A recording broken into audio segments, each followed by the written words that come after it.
Hello, my friends. It's Ask a Life Coach time again. So let's find out what you asked.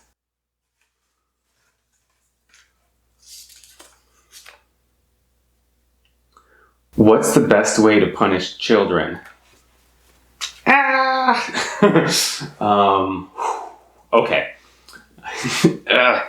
I'm going to start with a disclaimer here, and that's that I don't have children.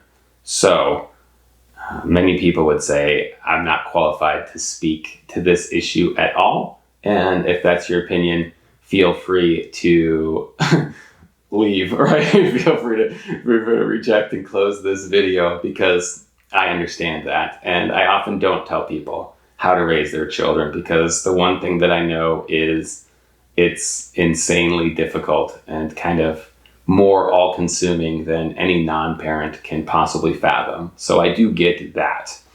The best way to punish children, there's a assumption here that children need to be punished. So I guess I would start there.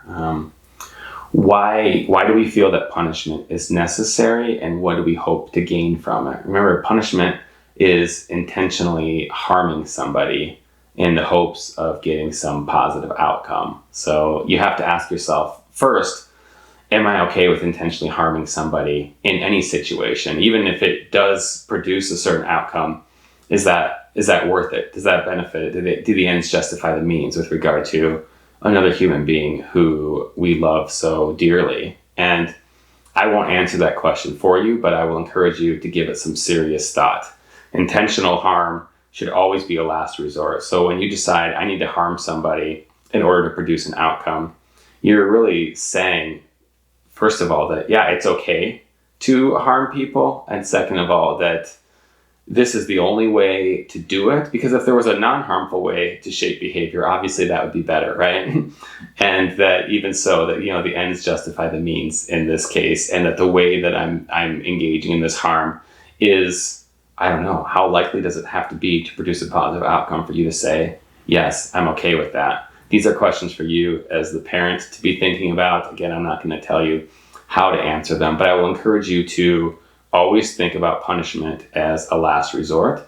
If you can utilize positive reinforcement, if you can model healthy behaviors, if you can tap into your superhuman level of patience and forgiveness, if you can establish a relationship with your child where there's healthy, effective communication, all of these things should come first, certainly. This punishment needs to be a last resort. And then the best way to do it, obviously, again, we're talking about intentionally harming somebody, so in the most minimally harmful way possible. And of course, don't forget that psychological harm is very real harm, and that a child brain is going to process that pain, or any kind of pain, a lot differently than your adult brain would.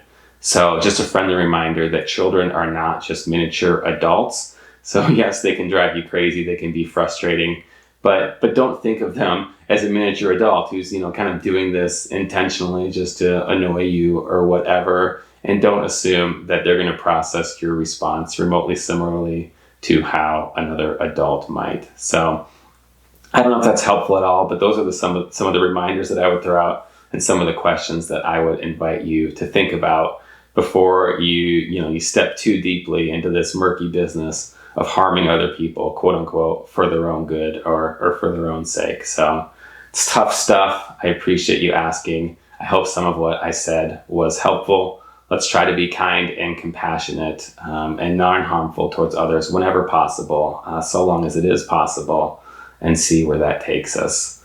Thanks for asking. Thanks for tuning in, and I will see you back here next time.